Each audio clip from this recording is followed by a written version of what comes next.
एक मीटिंग जो है G20 की भारत ने मकबूजा जम्मू और कश्मीर में भी रखी है श्रीनगर में 22 से 24 मई को। हम किसी के बाप की भी नहीं समझ सुनते। अब हम वो करते हैं जो हमें सूट करता है। एक जबरदस्त स्टेटमेंट आया है इशाक डर, पाकिस्तान का जो फाइनेंस मिनिस्टर है, उसका एक बड़ा जबरदस्त आसमान तोड़ने वाला, जमीन फाड़ने वाला, परिंदों को उड़ाने वाला, मछलियों को डुबाने वाला स्टेटमेंट आया है। हमारे वजीर खजाना कहते हैं कि हम भिखारी नहीं हैं, वजीर आजम साहब कहते हैं हम बेगर्स हैं, वी आर नॉट चूजर। $1 अरब दे दो बाबा, $1 अरब दे दो बाबा। हम भिखारी नहीं है, $1 अरब दे दो बाबा, $1 अरब दे दो। भिखारी नहीं है, तमीज से बात करना। $1 अरब दे दो बाबा। दूसरा, आपने बोला कि भी पाकिस्तान को परेशानी है कि वो श्रीनगर के अंदर ये समिट हो रहा है और वो आएंगे तो किस मुंह से आएंगे। पहली बात तो ये छोटे मोटे भिखारी मुल्कों को हम G20 में बुलाते नहीं हैं। और तमाम ममालिक को, जितने भी G20 के ममालिक हैं और यूरोपियन यूनियन है, वहाँ हम डिमार्श पेश करें और डिमार्श में यही कहें कि जी ये डिस्प्यूटेड टेरिटरी है और इसमें ये जो क्लिप देखा आप देख सकते हो, G20 समिट की एक मीटिंग भारत कराएगा कश्मीर, जम्मू एंड कश्मीर में, जिसको लेकर पाकिस्तान के लोगों का रिएक्शन देखो, पाकिस्तान के अब्दुल बासित का रिएक्शन देखो, किस तरीके से इनका रोना रोया जा रहा है। भारत ये मीटिंग कराकर क्लियर संदेश देना चाह रहा है कि भैया कश्मीर को आप आके देखो, जो पाकिस्तान का झूठ है आपको समझ में आ जाएगा। पहले पूरा वीडियो देखते हैं, वीडियो के बाद करते हैं टॉपिक पर बात। प्लीज़ चैनल को सब्सक्राइब करेगा। जैसा कि आप जानते हैं कि इस वक्त G20 की जो चेयर है, प्रेसिडेंसी है, वो भारत के पास है और 2023 की जो समिट है वो सितंबर के महीने में होगी, 9 सितंबर न्यू दिल्ली में।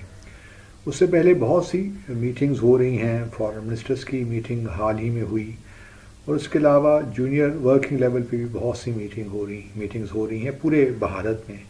बल्कि अरुणाचल में एक मीटिंग हुई जिसका चाइना ने बायकॉट किया। चाइना ने अपना कोई नुमाइंदा वहाँ नहीं भिजवाया क्योंकि अरुणाचल, जैसा कि आप जानते हैं कि चाइना का भी क्लेम है और एक डिस्प्यूटेड टेरिटरी है।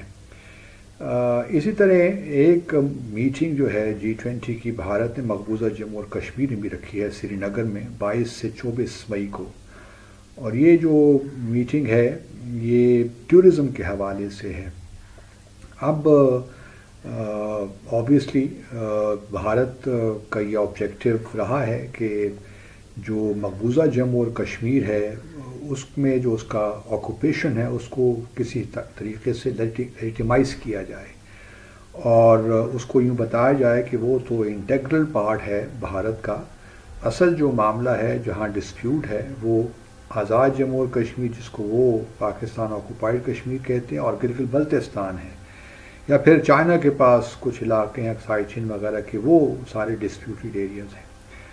तो इसलिए भारत ये एक मीटिंग जो है मई को वो करवा रहा है, मई में श्रीनगर में। तो हमारे लिए क्या लाइमा अमल होना चाहिए? कम से कम देखिए ना, इस वक्त भी अगर आप देखिए तो G20 में 3 मुसलमान ममालिक हैं, जिनमें टर्की है, सऊदी अरब और इंडोनेशिया। और ये तीनों ममालिक जो हैं ये OIC के मेंबर्स भी हैं, बल्कि टर्की और सऊदी अरेबिया तो OIC कॉन्टैक्ट ग्रुप के मेंबर्स भी हैं। और हम जानते हैं कि OIC कॉन्टैक्ट ग्रुप की तो बेशुमार कश्मीर पे करारदादें भी हैं। और जब भी OIC का कोई इजलास होता है या फिर UN के साइड लाइन्स पे भी जो UNGA सेशन होता है उसकी साइड लाइन्स पे भी मुलाकातें होती हैं और तकरीबन कॉन्टैक्ट ग्रुप अपनी करारदादें बड़ी मुस्तकिल मिजाजी के साथ इशू करता रहा। फिर 5 अगस्त 2019 के बाद भी बड़ी सख्त करारदादें OIC कॉन्टैक्ट ग्रुप ने इशू की। तो अब हमें क्या करना चाहिए? पहला तो मेरा ख्याल यही है कि थोड़ा सा अपनी डिप्लोमेसी में हम थोड़ी सी जान डालें और तमाम ममालिक को, जितने भी G20 के ममालिक हैं और यूरोपियन यूनियन है, वहाँ हम डिमार्श पेश करें और डिमार्श में यही कहें कि जी ये डिस्प्यूटेड टेरिटरी है और इसमें ये जो इस वक्त एक मीटिंग हो रही है इस पे आप शामिल ना हों। ठीक है, वो हमारा जो है उसको रिजेक्ट कर देंगे, कोई बात नहीं, लेकिन हम अपना नुक्ता नज़र तो पहुंचा दें।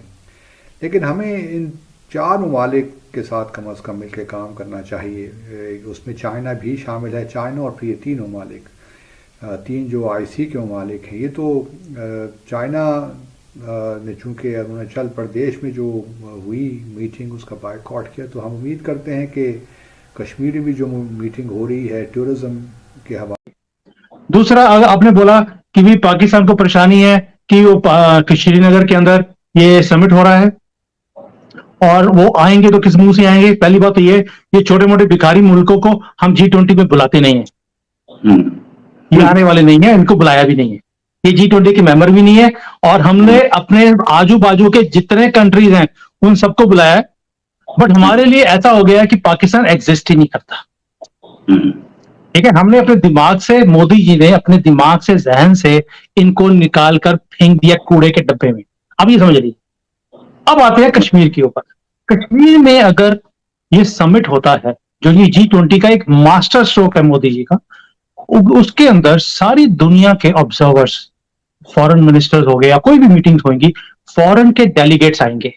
जब फॉरेन के डेलीगेट्स आते हैं, वो आकर देखेंगे कश्मीर में अमन शांति है, आर्मी का कंट्रोल कम है, लोकल पुलिस को टेक ओवर कर चुकी है। उससे क्या होगा, एक परसेप्शन जो पाकिस्तान ने बनाने की कोशिश करी थी कि भी वहां पर इंटरनेट नहीं चल रहा, वहां पे कर्फ्यू लगे हुए हैं, वो सारा परसेप्शन उनका खत्म हो जाएगा। आपने देखा होगा एक डोमिनो इफेक्ट होता है। जब ये चाइना के अंदर कोविड का इतना बड़ा जोर था, तो आपने देखा होगा कि यहां पर एक मुहिम चली थी वर्ल्ड कप के टाइम पर कि भाई आपने तो हमें बताया था कि पूरे दुनिया में कोविड है, कोई घर से बाहर नहीं निकल पा रहा, और यहां पर वर्ल्ड कप हो रहा है, लोग वहां पे मैच देख रहे हैं बिना मास्क के। तो आप कैसे बोल सकते हो कि पूरी दुनिया में कोविड है और लोग बाहर नहीं निकल पा रहे? तो लोगों ने प्रोटेस्ट करने शुरू करे।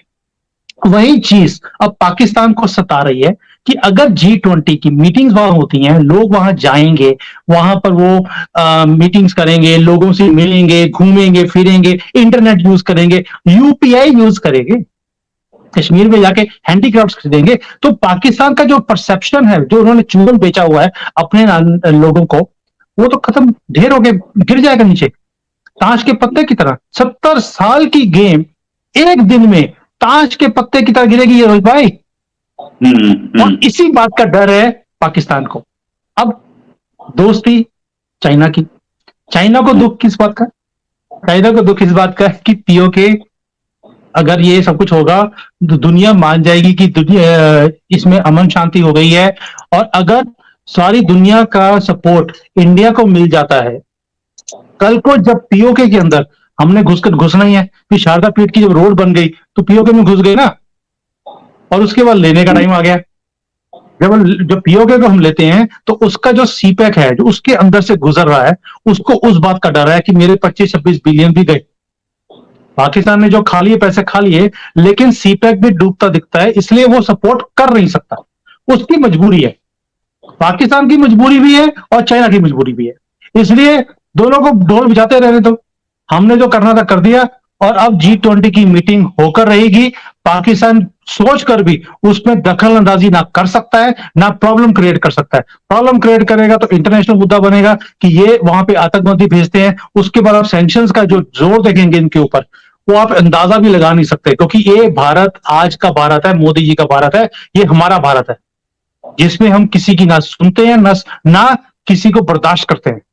कोई भी हमारे देश में किसी भी मुद्दे में इंटरफेयर करके तो दिखाए।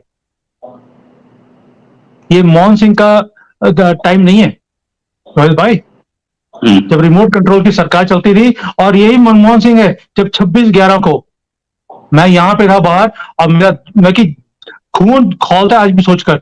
मनमोहन सिंह यूनाइटेड नेशंस में जाकर बोलते हैं पाकिस्तान को, प्लीज हमारे यहां आतंक मत भिजाइए, हमारे यहां बॉम्ब ब्लास्ट मत कीजिए प्लीज। और आज वही मोदी जी हैं, घुस के मारते हैं उसी वक्त। टाइम नहीं है उनके पास, वो 1 साल 2 साल 3 साल के बाद नहीं, उसी वक्त हिसाब किताब बराबर।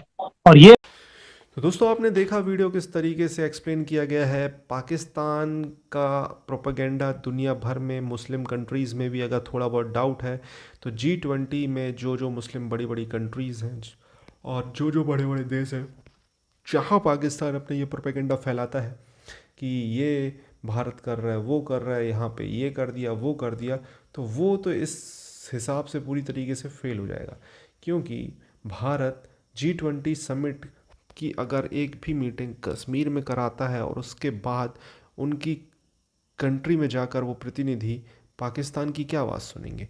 अब्दुल बासित तो ये बोल रहा है कि ये प्रतिनिधि हैं जो भी G20 समिट के, ये कश्मीर मीटिंग के दौरान ये बोल दे कि भैया ये है वो है फलाना है ठिकाना, मतलब ये एक अपने एम्बिशियस ख्वाब देख रहे हैं, देखते रहो, कुछ फ़र्क नहीं पड़ने वाला है। ये साल वैसे भी आपको पता है भारत के लिए बहुत इम्पोर्टेंट रहने वाला है। G20 समिट, SCO समिट और बहुत सारे ऐसे इंटरनेशनल इवेंट होने वाले हैं इंडिया में। इवन क्रिकेट के हिसाब से क्रिकेट वर्ल्ड कप होने वाला है, हॉकी का वर्ल्ड कप होने वाला है, तो ये ईयर इंडिया के लिए बहुत इंपॉर्टेंट है। और 2023 के बाद अगले साल 2024 में इंडिया में इलेक्शन है। कितनी जल्दी इलेक्शन आ गया, आपको पता है कि टाइम कैसा बीत रहा है यार। सीरियसली आज का समय ना, ये अप्रैल चालू हो गया, अभी न्यू ईयर आया था और ये अप्रैल चालू हो गया। मोबाइल की दुनिया में बिल्कुल टाइम का पता नहीं चल रहा है।